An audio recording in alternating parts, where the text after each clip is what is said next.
The twilight calm of Willow Vale, a quiet suburban pocket nestled in the rolling hills of western Idaho, fractured on a warm August evening in 2024 when a pounding at my front door drowned out the clink of chopsticks against takeout cartons.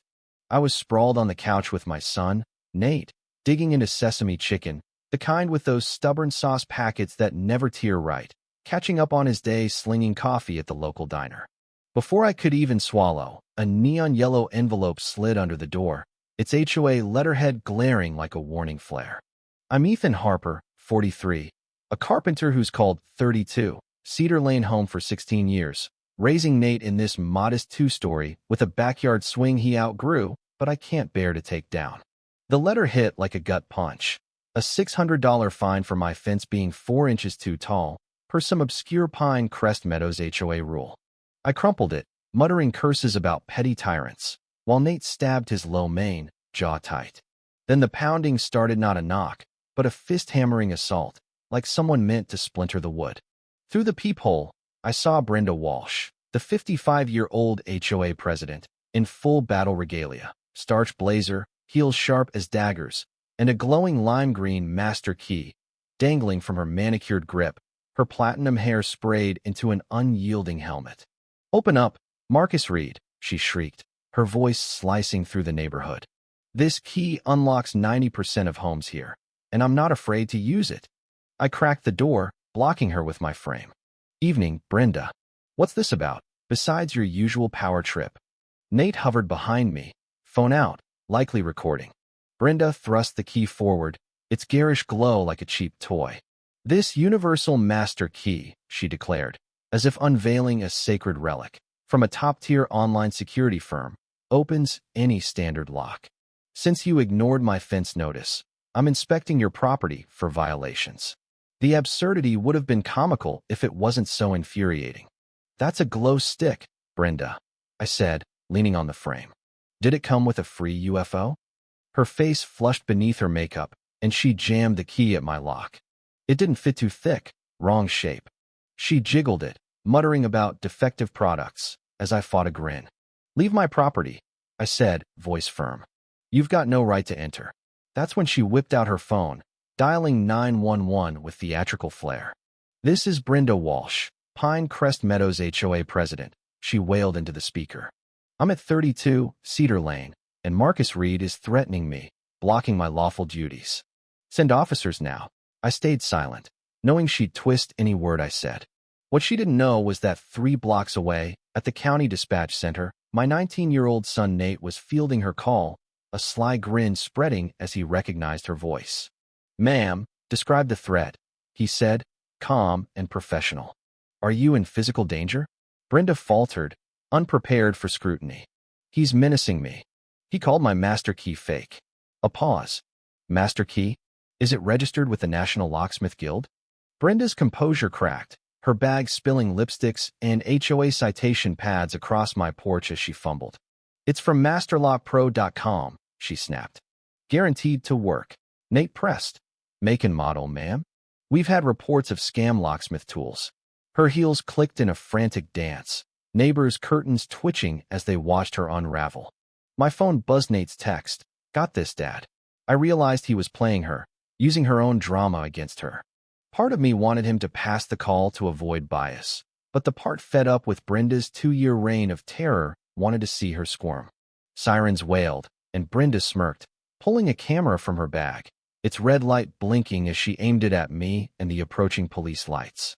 Whatever she was staging, that toy key was just the opening act. Officer Carl Monroe, a grizzled cop who'd dealt with Brenda's antics before, stepped from his cruiser, his face weary. Brenda launched into her damsel routine, dabbing dry eyes with a silk scarf. "Officer, thank God.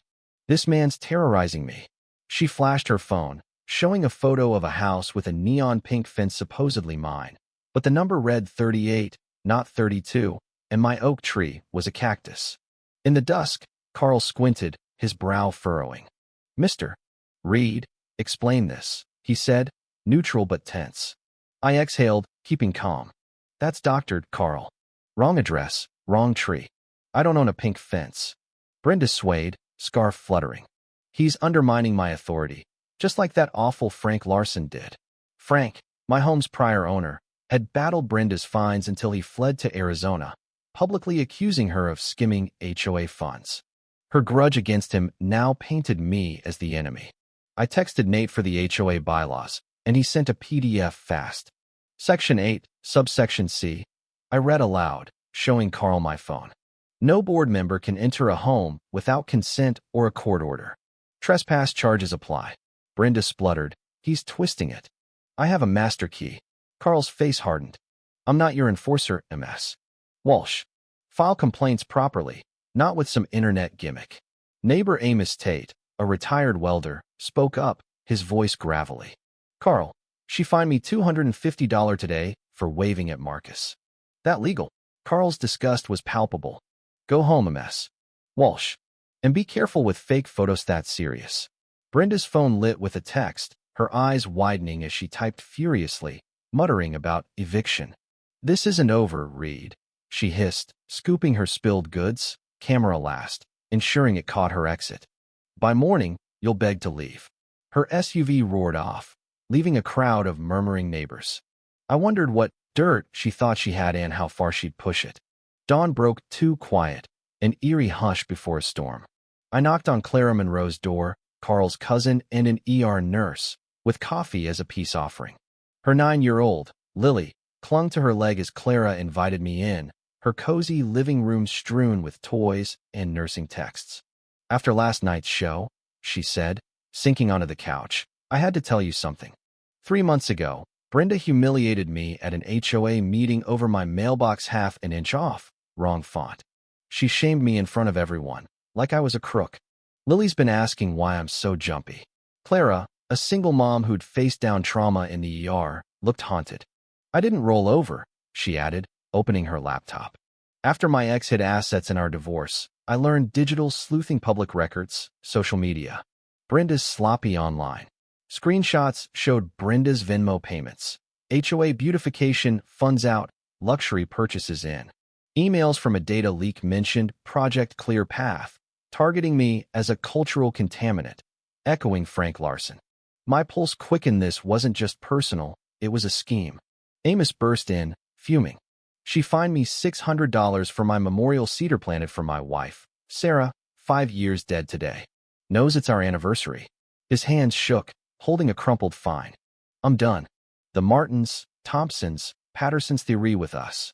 His phone buzzed with a neighbor group chat, stories of Brenda's tyranny, wrong paint shades, banned wheelchair ramps, kids barred from yards. Sirens wailed, and Clara's tablet pinged an HOA email proposing a $1,200 emergency assessment to sue me, my name topping a priority targets list. That's for you, Amos growled. Nate texted, she's claiming you're inciting a riot. Got her on tape. Clara grabbed her tablet, heading out. I'm filming. Nate on speed dial. I nodded, heart pounding. Officer Carl approached, papers in hand, his face grim. Brenda's voice carried from her house, ranting to 911 about my conspiracy. Nate conferenced us in, playing her past calls, finding Amos's tree, targeting Clara's mailbox, policing kids' playtime. Ma'am, Nate said, our GPS shows you're at the community center, not home. What? Brenda shrieked. I don't explain myself. Reed's ruining us. Nate's recording silenced her, exposing her 911 abuse. My power flickered back on. Brenda had cut utilities, claiming unpaid fees. Carl called from the center's lot. She admitted the power cuts. Marcus. State's coming. That broadcast triggered 60 fraud hotline calls. Nate confessed, voice cracking. I've recorded her for months, Dad. Didn't tell you, wanted to prove I could help. I'm sorry. Pride swelled. You're the hero, Nate. The final HOA meeting was a powder keg, chairs packed, walls lined, a news van outside. Brenda, isolated at the board table, clutched her green key like a lifeline. State investigators loomed, badges glinting. Before order was called, Amos strode forward, wielding a petition. 237 signatures, 94% of Pine Crest demand Brenda's ouster. He boomed, waving pages. This is for Sarah. Brenda's video of me vandalizing a pink fence played, grainy and absurd. I'm left-handed, my wrist stiff from a teen injury, unlike the right-handed figure. Clara countered with emails. Brenda's HOA fund theft for handbags, her $799 key buy. Amos showed ring footage of Brenda sneaking files from the HOA office at 2 a.m. Nate's 911 logs 47 petty calls sealed it. Brenda's meltdown was seismic. "I did it for you," she screamed, slamming her clipboard, papers flying. "Without me, you're nothing." Pointing at me. "He's like Larson, undermining me." I stood, voice steady. "You've torn us apart, Brenda, stealing from those you swore to serve." Amos chanted, "Resign," the crowd roaring. Brenda's treasurer, Ellen, slipped out, laptop bag clutched, as Brenda texted frantically. "You'll beg me back when values tank." Brenda shrieked, fleeing, but state agents blocked her. "You're under arrest for fraud, misuse of 911, and utility tampering," one said, cuffing her as she wailed about conspiracies, key in hand. The board voided fines, froze accounts, and canceled the assessment. That night, Nate, Clara, Amos, and I celebrated with pizza, the kitchen warm with laughter. "Sarah's cedar'll outlive her," Amos said, toasting. Nate pulled me to the porch. "Sorry I hid the recordings, Dad. Wanted to prove myself." I hugged him. "You saved us, Nate." "Hero."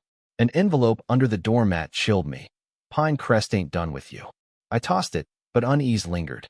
The state's HOA probe hinted at wider corruption. Brenda was gone, fined $25,000, banned from boards, but that note warned of shadows.